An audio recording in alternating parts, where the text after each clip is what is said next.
Hello, today we are going to read about Coriolis force. ये Coriolis force क्या है? तो क्या होता है कि अर्थ जो हमारा मूव करता है तो उसके कारण एक फोर्स, अपेरेंट फोर्स क्रिएट होता है, जो कि वो अर्थ पे कोई अगर दूसरी चीज़ जो मूवमेंट होती है उसके डायरेक्शन को डिफ्लेक्ट कर देता है, मतलब कि जो चीज़ें मुड़ जाती है। तो ये जो डिफ्लेक्शन होता है उसी को क्या बोलते हैं हम? Coriolis effect. तो ये क्यों होता है, ये डिफ्लेक्ट क्यों करती है, उसके पीछे का क्या रीज़न होता है? तो हमारा जो अर्थ होता है वो मूव करता है, ठीक है। वेस्ट टू ईस्ट जो होता है हमारे अर्थ का मूवमेंट होता है। एंड देन सेकेंड एग्जांपल के तौर पे वाइंड ले लेते हैं। तो हमारा वाइंड भी जो हो गया वो मूव करता है, एयर जो हो गया वो क्या मूव करता है? High pressure to low pressure. तो अब हमारा अर्थ जो है एंड देन वाइंड दोनों मूव कर रहे हैं, ठीक है, दोनों मूव कर रहे हैं, दोनों में क्या है? स्पीड है। तो अब क्या होता है कि अर्थ और जो हमारा वाइंड है दोनों का स्पीड डिफरेंट होता है। तो स्पीड डिफरेंट के कारण यहाँ पे एक क्रिएट होता है रिलेटिव मोशन, ठीक है। तो साइंस में जैसे हम रिलेटिव मोशन के बारे में पढ़ते हैं कि जब दो वस्तुओं का स्पीड डिफरेंट होता है तो रिलेटिव मोशन क्रिएट होता है। तो ये रिलेटिव मोशन क्या होता है? तो इसमें क्या होता है ना कि दो वस्तु अगर जैसे मोशन में होती है तो एक वस्तु की पाथ जो होती है वो बेंड हो जाती है, ठीक है, स्पीड डिफरेंट की वजह से।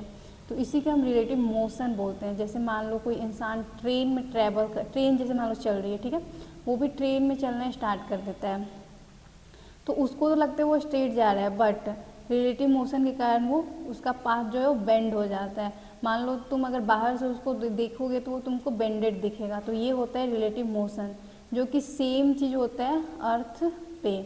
अर्थ और वाइंड का जो हमारा स्पीड होता है वो डिफरेंट होता है, तो जिसके कारण एयर जो होती है वो बेंड कर जाती है, मुड़ जाती है। और ये जो मुड़ जाती है उसी को क्या बोलते हैं?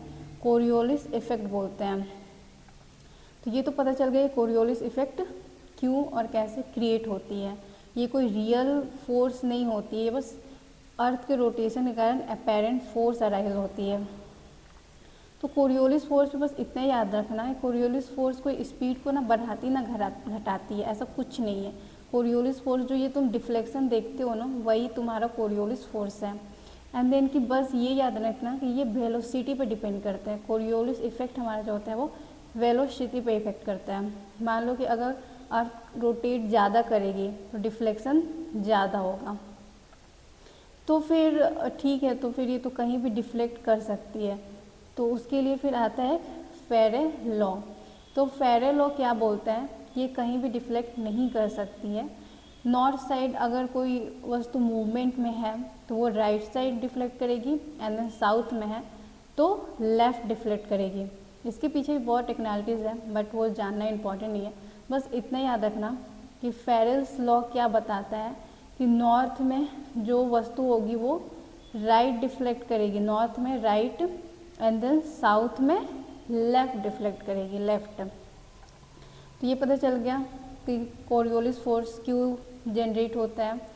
तो बिकॉज ऑफ कि अर्थ के रोटेशन के कारण, एंड देन कि ये बेंड क्यों हो जाता है, तो स्पीड डिफरेंस के कारण रिलेटिव मोशन क्रिएट होता है, जिसके कारण फिर आ जाता है कि Coriolis effect zero at equator.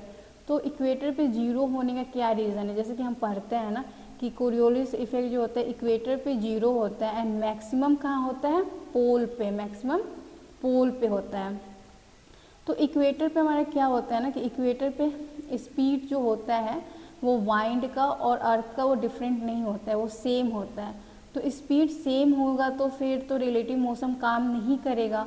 Speed different की वजह से रिलेटिव मोशन काम करता है। तो इसलिए यहाँ पे स्पीड सेम है तो यहाँ पे कोई मुड़ाव नहीं होता है। तो और सेकेंड क्या होता है हमारा? कोरियोलिस इफेक्ट जो होता है वो डिपेंड होता है वर्टिकल कंपोनेंट पे, वर्टिकल कंपोनेंट। तो ये वर्टिकल कंपोनेंट क्या होता है? अर्थ जो हमारा होता है ना वो रोटेट करता है perpendicular to earth surface, and जो ये जो रोटेशन होता है वो एक इमेजिनरी एक्सिस पे होता है जो कि नॉर्थ टू साउथ होता है। तो ये रोटेशन का जो इमेजिनरी एक्सिस होता है ना वो अर्थ पे पैरेलल होता है, अर्थ पे जब ये पैरेलल होता है तो वहाँ पे वर्टिकल कंपोनेंट एब्सेंट होता है, एंड देन कि हमारा कोरियोलिस इफेक्ट जो होता है वो वर्टिकल कंपोनेंट पे डिपेंड करता है, तो इसी कारण वहाँ पे कोरियोलिस इफेक्ट 0 होता है। एंड देन कि पोलर पे वर्टिकल कंपोनेंट प्रेजेंट होता है, इसलिए वहाँ पे बहुत ज़्यादा होता है। तो हमेशा याद रखना है कोरियोलिस इफेक्ट इक्वेटर पे क्यों 0 होता है, क्योंकि वहाँ पे स्पीड डिफरेंस नहीं होता है, वाइंड एंड अर्थ का स्पीड जो होता है वो सेम होता है। एंड देन सेकेंड इज कि वर्टिकल कंपोनेंट जो होता है ना अर्थ पे इक्वेटर पे एब्सेंट होता है। इक्वेटर पे जो एक्सिस रोटेशन का जो एक्सिस होता है वो पैरेलल होता है, इसलिए वहाँ पे एब्सेंट होता है। तो कोरियोलिस इफेक्ट के कारण जियोग्राफी में क्या क्या होता है उसका क्या, तो देख सकते हैं कि वाइंड जो तुम्हारा डिफ्लेक्ट करती है, देखो यहाँ पे सारे वाइंड डिफ्लेक्ट है, मुड़ी हुई है, तो वो होता है हमारा कोरियोलिस इफेक्ट के कारण। ओशियन करंट ये भी मूव है, जो भी वस्तु मूव करेगी उसका जो होगा डायरेक्शन डिफ्लेक्ट हो जाएगा, तो ओशियन करंट डिफ्लेक्ट करती है कोरियोलिस इफेक्ट के कारण। एंड देन फिर साइक्लोन्स, तो साइक्लोन में जो रोटेशन होता है ना वो कोरियोलिस फोर्स के कारण ही होता है। तो आज के लिए इतना ही।